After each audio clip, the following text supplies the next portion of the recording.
بسم الله الرحمن الرحيم. احنا هنتكلم معاكم عن عرض النهارده، العرض السحري موبايل ايفون 6 يا جماعه، نزل مصر اخيرا وبعد طول انتظار.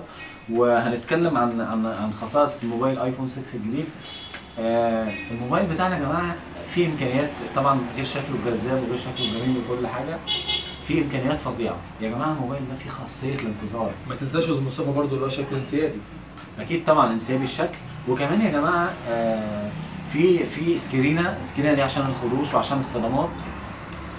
تاني حاجه يا جماعه، اولا في شاشه تسع، يعني من 15 ل 20 بوصه. الشاشه دي على فكره ضد الكسر اصلا ما بتتكسرش.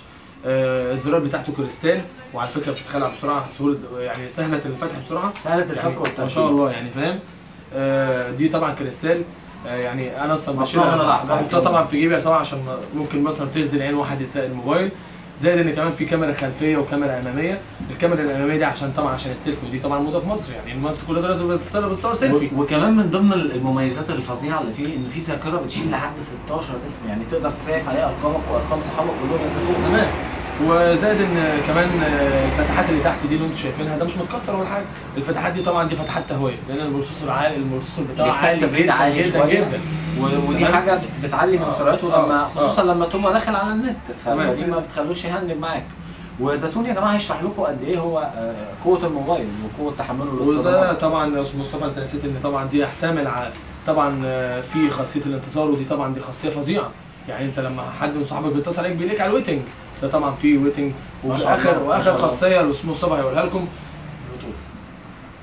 ده يا جماعه في البلوتوث السحري، يعني تقدر ترسل وتستقبل بيانات من اي حد ليك بكل سهوله. طبعا دي ما كانتش موجوده في الايفون القديم، فاهمهم اللي حاجه نازله في الايفون 6 بس، لكن الايفون 4 و5 اس و5 جولد والحاجات دي ما فيش منها. وطبعا يعني دي حاجه برضو زياده طبعا لمعلوماتكم، ان ما شاء الله يعني الموبايل ده دلوقتي تقدر وانت ماشي في اي مكان في ضلمه وكده، ده ما شاء الله زودناه بخاصيه الكشاف، ودي حاجه جميله جدا.